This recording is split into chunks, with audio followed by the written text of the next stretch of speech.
Bueno, Miramongo estudioetan, egon eta gero bizitzen iaia, gaur Bilbako estudioetara ekarri zaitugu, apurtxo bet, sentsazio gazi gozo hori barre librea, amaitu eta gero. Bai. Hartutako erabaki bat izan delako, baina beti maite danzo zerruzten danien. Bai, pena ematen do. Esan nahi, erabaki hartzeare ja asko kostatu zitzaigun, baina egia da, ja azkeneko 2 hilabete horiek oso aldapa gora entzizezkigula, lana handie dau, sorkuntzan, zuzendaritzan, gero testu horiek ere defendatzen kamara aurrean, eta ja notatzen eginen gure nekeak nolabait eragina bazula, ez? Igual, bueno, produktuaren gainean, eta erabaki nun, bueno, jazta, honeaino, guzta bukatu deu, ustete... Hausarta da hori, Bai, oso. Eta igual horretik ematen dugu emezko bildurra. Hausarta hori, haitzi eta gainera, zeuek nabaritu duzuen gauza bat izan da, etxien ez delako nabaritu. Ja, eskerrak. Eskerrak. Baina, sinistu jazu, iraietik aurrea jarraitu izan bagenu, etxean nabarituko litzakela. Ze neke hori beti ikusitzen da, edo normalena da baita ere. Eta hain guztua geunden egindakoarekin da, sortutakoarekin esan genuen, honeaino. Jazta, pena ematen du? Bai. Baina askotan txiklea bezala luzatzeak ere pena ematen du. Egoera berezi baten sortutako programa izan da, oso egoera tristea gizartien pandemia baten, itxialdi baten inkluso, lanerako ateratzen zinatelako, eta hor lortu zuie, hasieratik, eremu libre bat, ez zeuek esortzeko, ezberdina izan dana telebistan, lau lagun, batu zarete sekulako talentuarekin, esan dakue, honek lan handia daukatzien, segurazki momentu baten arnaz hartzeko baliogarria izan dena, baina jarraitzeko oso zaila dena. Oso, bai, eta sortu zanen gaina, nigo batzen naiz, bilerak iten genituen, danak indituen bezala, Zoom bidez edo bideoiamada bidez, eta jautatzen ginen getarik epa joan da lauok, esaten, personaje be sortuko ditugu, bakarizketak hemen ikun daitezke, esan nahi, sorkuntza hori gogoratzen den nire etxeko salan, eta besteen pantailai beira. Zer ikasi da, hau dan eta gero? Ikasi eta asko erantzukizunak hartzen, eta ikasi eta ez zaitela gustatzen. Ikasi dut asko gustatzen zaitela besteek esatea. Hau imarrezu eta hau imarrezu. Goizeko 7:00 biharremen eta grabatuko dituzu hau eta hau. Ikasi dut hor gehiago gozatzen detela. Baina, erantzukizunak hartu eta hartzen jakitea ere, eta pixkatu irabiltzea zuk benetan egin nahi dezun hori egiteko, kriston loteria da, arma oso importantea da. Ikusgarritasun handia izan duzu, programan, Plaza Olape bai, Jonek eta Bizok, nahi dut esan, lortu zuie bikote oso egitea, neska eta mutil dagoen beti gertatzen dalako, agian deskonpentsatu daiteke kontue, baina pisua eraman duzu, Aitziber presentzia handia, Bizon artien, osondo joan dan gauza bat dala, iruditzen zait. Bai, nik beti esan izan duet, eta esango dut, Jon izan ez balitz, nik ez nuke olako erokeri bat egingo. Barre librea sortu zen, bakarizketa programa bat eskatu zigutelako, nolabaiteko enkargu bat izan zen, eta gero horri gehitu dizkiogu esketxak, edo tonoa, edo ze koloretan jungo litzaken gure umorea. Joni gabe ez dut imaginatzen barre librearik, ez litzeke ongo, eta gero ja oso garbi genuken talde kreatibo bat sortu nahi genula 4 bururekin lana partitzeko eta denon artean denok idatzi eta antzesteko gaitasuna izan genezan. Eta hor garbi euki genuen Kepa Errastita Getari Etxegara izango ziela, dudarik gabe. Zama maitasun jaso duzuen? Pila bat, pila bat. Eta gutxina espero ez duen jendea gandik gainea, kalea jun eta ez dakit, azokan o merkatuan da, de repente, matrimonio bat, 30 urtekoa, Joseon aurrekoan bota zenun bakarrizketa transexualidadean inguruan, da pentsatzen duzu, ostras, zenbat aurre juzgu edo dauzkeon oso oker jarritakoak, eta gero jendeak nola ze sorpresa politiak ematizkizun. Nola harritzen zaitun.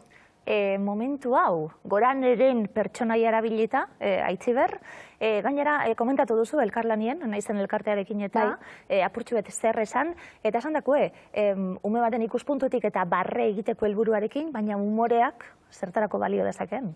Dudai gabe, bai, nik garbi neukan horren ingurain nahi nula, ze justu naizenetik deitu ziguten abesti berria atera zutela esateko, eta koreografia egin nahi genuen, eta horrek piztu zian jakinmina. Jakinmina esaten dut, neuken ideaik ere gai horren inguruan, eta esan, ostras, hau igual planteatu lehike jarri nintzen harremanetan naizekin, eta naizek bideratu nindun zeitun BA Seberren gana. eta esan behar dut testuaren 180 behar Seberrek ondutakoa dela. Nik egin izkion galdera asko, dia jendeak askotan egiten ditun, gaizki egin ditun galderak. Okerreko gorputzen jaio izana, askotan egiten ditugun afirmazio horiek, eta ez dira hola. Nik asko ikasi nuen bakarrizketa hortan, eta usteet, oandik asko daukola ikasteko. Esaten dabil, ikusten gabiltz, gero, telebista gainditu zuelako nek danak, bai, eh? Bai, Madrildik jende pilo batek idatzi ziten, badaukat Madrilen lagun bat, bera transexuala dana, eta esan ziten, goatzen naiz mensajea, nena, esto está bailando por todo el Estado español. Eta badakit itzuli zutela, azpititulatu zutela, eta badakit Espainian ere ibili dela, orduan, alde batetik poza, eta beste batetik telebista eta sare sozialen bildur hori ez, utxalkeria hori ez, esan nahi dut, bun hori lortzea gaur egun nahiko erresa da, baina bun horrek izan dezala gero bere aria, eta benetan aldaketa batzuk gertatzeko izan da dela. Bestela zer da, bai, ez dakizen bat, laik horiek mendik aste betea aztu die. Hori da, baliogarrek izateko tresna bat zabaltzeko esaten gabiltzena. Ez da bakarra izan, irudipena daukat, edukiz betetako programa bat izan dela. Bere osotasunien eta esan dugu humoretik eta oso momentu honak eskaini dizkiguna, baina hori, ez dakit erantzukizun maila sentitu duzuen edo... Kristona, bai, kristona. Hasieratik garbi genukan feminismo aldetik ere horre hon nahi genula, ez? Humorea eta batez ere bakarrizketak oso eremu maskulinoa da. Orduan hori hasieratik... Bai, humorea ikaragarri maskulinoa da. Eta ja bakarrizketak, eta garbi genukan gonbidatuen gehiengoa emakumeak izatea nahi genula. Berdintasunetik abituta esaten genuen, hiru mutil eta hiru neska balima daude, ondo. Baina neskekin beti gora balima dezakegu, hobeto. Eta inoiz baino garbigo ikusietze, kainean La Chocita del Oro, Madrilgo monologo areto bateko nagusiak egin zituen adierazpenak entzun da, oandik gehiago asarratu nintzen mundu honekin, ez? Komedia edota bakarrizketen mundu maskulino honekin. Esan zuen emakumeak, gutxiko zeudela, bakarrizketak egiten oso humore biktimista eta feministegia egiten genolako. Biktimista ez nago ados, eta zer da feministegia, ez? Norbaitek esplikatuko aldi zer dan. Feministegia, demasiado feminista, ez dakit. Baina humorea zer izan da bai, batzuk oso eroso sentitu izan diren eremu bat, inorrez etorri, nire estatuskuoa aldatzen eta bar. Emakume izan daia, menpekotasun, berezko menpekotasun horretatik beste ikuspuntu bat daukazulako zer egin. Zeure buruari barre, euren txistei barria sortu.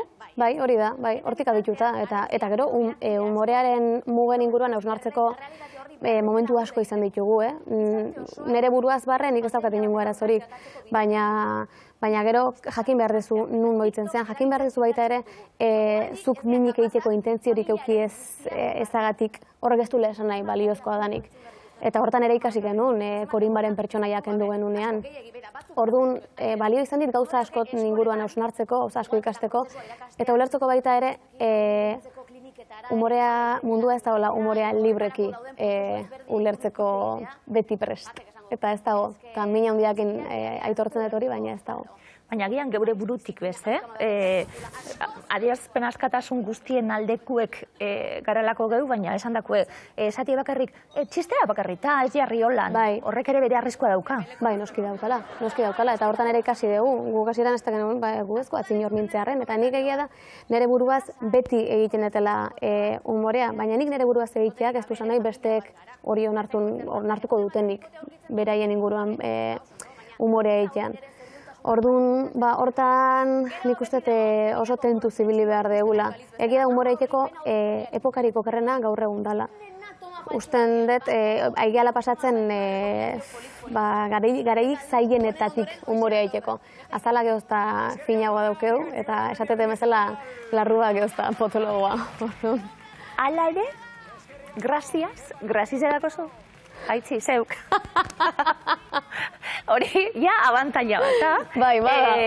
Graziz eukitxiek, eta gero esaten gabiltz bestien bakarrizketei, momentu baten, publiko barik sortutako formatu bat izan da, ala beharrez, pandemia gora baten sortutako programa bat izan dalako, baina zebre barriek, emakume bat barreka ikusti hor, zuk baino barre gehiago estu egin inok.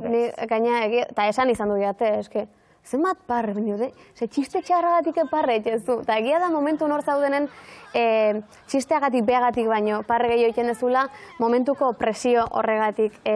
Nolabait zure babesa eman nahi diozulako bakarrizketa egiten nahi da nahi, eta nerbio horrek nahi askotan eragiten dit barrea. Ze ondo lortu duzuen ikusten nabil, esketxak eta bar, ze ondo lortu zuien publiko danatara iristi edo bai. Familian ikusteko programa bat izan dalako, niri kuadrilekoak esan didatelako, seme alabekin eta ikusten dutela. Nagusiek ikusteko programa bat izan da.